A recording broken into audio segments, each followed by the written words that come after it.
Welcome back to Real Role Models, a space where I chat with motivating and inspiring people from all over the world who have done incredible things not only in their lives, but the lives of other people. Today, I'm joined by author of Seeds of Sophrosony. Did I say that right? Yes, you did. All the way from Canada. Please welcome Sandy Yousef. Thank you. Thank you for having me. Oh my goodness, congrats on the book. It is great. It is. Did you like it? It was so good. And I'm not going to lie, it left me wanting more. I've been interrogated. I keep getting asked, like, why is it so short? And I have reason. Take it as a compliment. Yeah. But do you have any plans of potentially making another book or writing some more? I've been thinking about it. I wanted to kind of make it into a series potentially.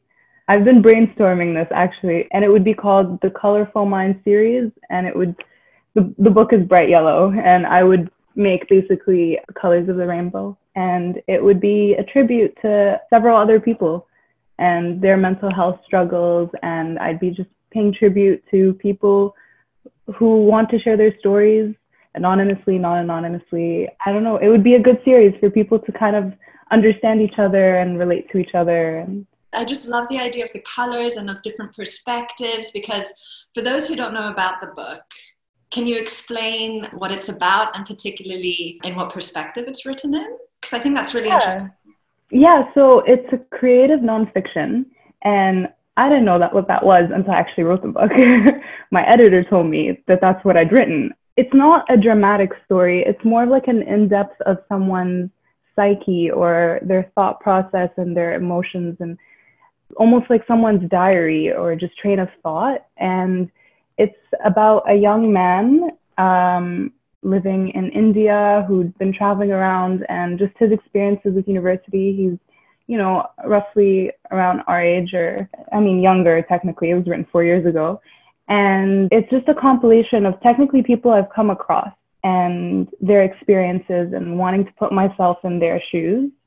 I'd heard the sentence, put yourself in my shoes, a lot. So I was like, okay, I'll do it. So I did it, and it was great. It was a great experience for me to practice compassion and empathy for someone so different from me. And it was good for, I feel they, like the people I had written about, enjoyed the fact that I'd taken the time to get their story out and really take the time to understand their experiences. The story itself is kind of separate from, I guess, the intent behind writing it. The intent is mainly to raise awareness about mental health, especially because I've lived in so many countries now, and I've seen a huge contrast between how people deal with mental health in the East versus the West. So that's why it was based in India too, because I wanted to, first of all, step back, to try to separate myself as the author from the story I was writing. If I'd based it, in Egypt or in Kuwait or whatever, people would be like, oh, is this about you? Or well, I didn't want that. I wanted to just kind of pay tribute to someone else and immortalize their story and share it with people. Yeah. Honestly, I found it so impressive just because I knew that you wrote it. And sometimes, like during the book, I just got so drawn to the character in particular. And the character, the protagonist, is obviously, like you mentioned, a boy from India. And I got so drawn to his story that I kind of had to remind myself, I was like, oh, Sandy wrote this. Wrote it so convincingly, and it's so persuasive that it's coming from him. Yeah. But did you have to do anything in particular? Did you have to do research? Did you go to India? Did you talk to, boys in particular to get their perspective? Because you honestly nailed it. Yeah, honestly, the moment of success for me was when I'd sent it to my editor, and I hadn't met my editor. I was referred to him. He lives in Toronto. And he emailed me back after reading my first draft, and he was like, oh, you're a very young philosophical man. And I don't know why he started talking to me as if I was the character. No way. And I had to take a minute to reply and be like, I'm not the protagonist. And I just felt like I'd actually done what I'd set out to do if he'd mistaken me for the protagonist. Yeah.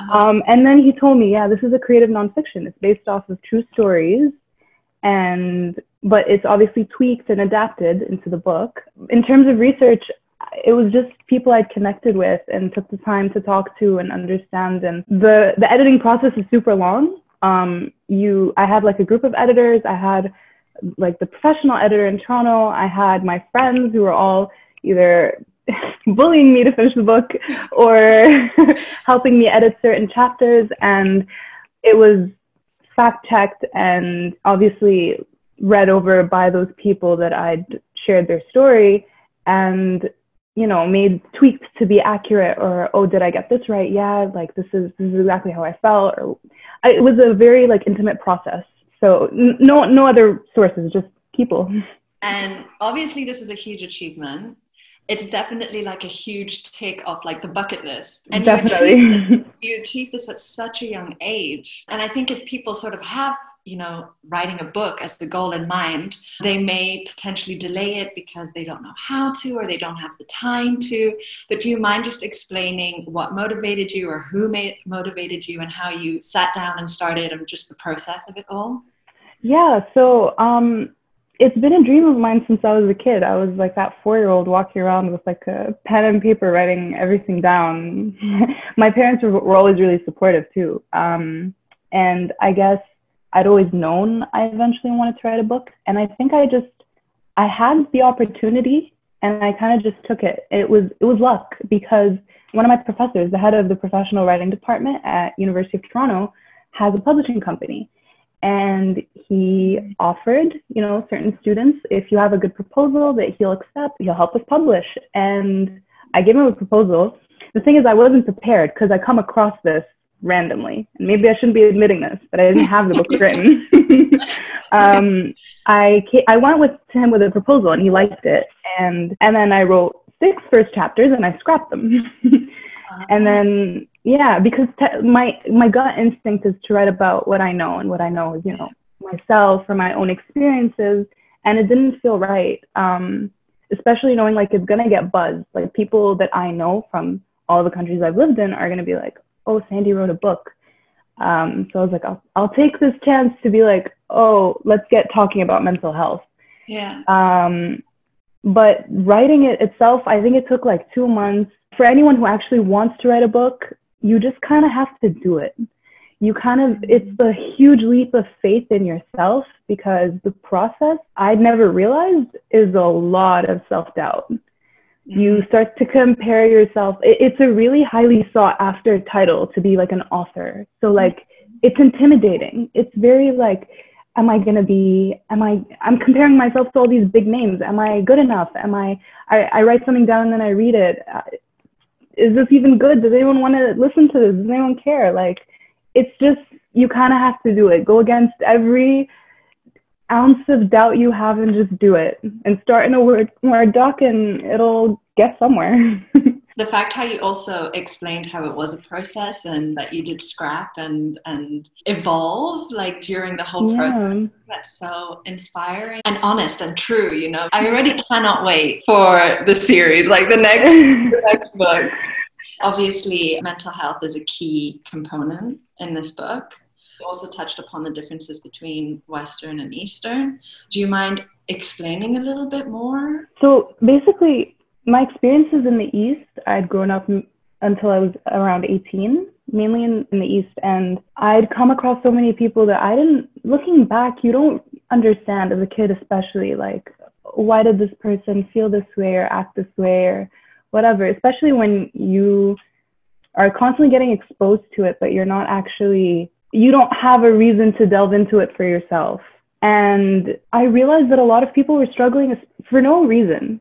And like unnecessarily struggling because of a lack of resources and education, and essentially a huge stigma around mental health in the East, where if you have mental health issues, it's kind of like your family's kind of ashamed or kind of like suppressing it and trying to tell you, if you're a guy, you know, man up, get your stuff together. If you're a girl, you're being overly emotional. It's not a very healthy way of dealing with it, and it's unnecessary, because whether or not we have mental health issues, we all need to be taking care of our mental health the same way we should be taking care of our bodies. And then when I came to Canada, of course, there was a lot of more support for people and more resources, especially with the university.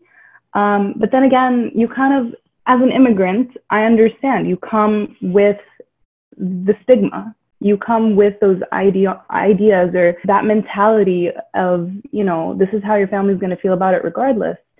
So are you really going to go out of your way to try to get help? Is anyone really going to understand? Does everyone think the same? You don't know.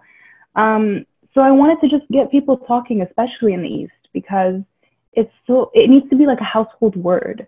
Mental health doesn't have to be, like, the story wasn't extreme. It wasn't super dramatic or anything. Like, the settings were like, you know, a cafe and the office and things like that. And it's just, it's something we all have to be focusing on daily, and taking the time to understand ourselves in order to understand each other. And the stigma needs to slowly break down. There's been great progress in the West, and I just really want that to happen in the East.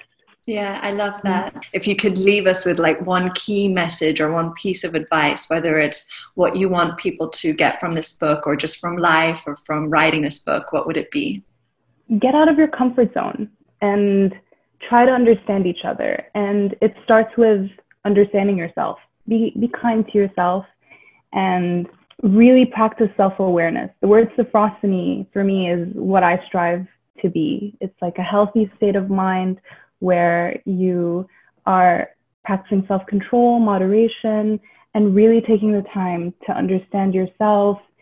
And I think it's what we should all strive to be, because that's how, when you become at peace with yourself, you can then branch out and help others or understand others, or at least just practice empathy in the situations where you can't practice sympathy. Get out of your comfort zone and be compassionate towards others, and think twice before you think that you understand someone else.